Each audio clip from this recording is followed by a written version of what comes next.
కడప జిల్లా పులివెందుల పట్టణంలోని హాకీ స్టేడియంలో 11వ అంతర్జాతీయ యోగా దినోత్సవ వేడుకలు ఘనంగా నిర్వహించారు. పులివెందుల ఆర్డీఓ మరియు మున్సిపల్ కమిషనర్ ఆధ్వర్యంలో యోగా గురువు వెంకట్రామిరెడ్డిచే కార్యక్రమాన్ని నిర్వహించారు. ఈ కార్యక్రమంలో భారీ ఎత్తున ప్రజలు యోగా చేసేందుకు ఉత్సాహం చూపారు. వివిధ శాఖల అధికారులు యోగా శిక్షణ గురించి, యోగాసనాల వల్ల కలిగే ఉపయోగాల గురించి వివరించారు. యోగా చేయడం వల్ల మానసిక ఒత్తిడి తగ్గుతుందని, ఆరోగ్యపరంగా ఎన్నో లాభాలు కూడా ఉంటాయని, ప్రతి ఒక్కరూ నిత్య జీవితంలో ఏదో ఒక సమయంలో యోగా చేయాలని వారు కోరారు.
గవర్నమెంట్ ద్వారా సన్మానించడం జరిగింది.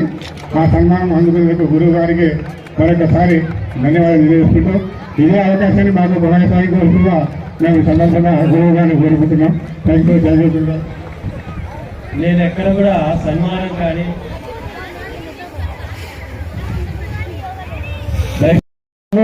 రెండోది మన గురువు గారు అటువంటి వెంకటరామిరెడ్డి సార్ గారికి ముఖ్యంగా నేను ఎప్పుడు యోగా అంటే ఆసనం అనుకుంటాను. కానీ ఆయన చెప్పిన విషయాలు వింటే మనిషి పరిణితి చెందడానికి, పరిజ్ఞానం పెంపొందించడానికి అన్ని అవకాశాలు ఉన్నాయి.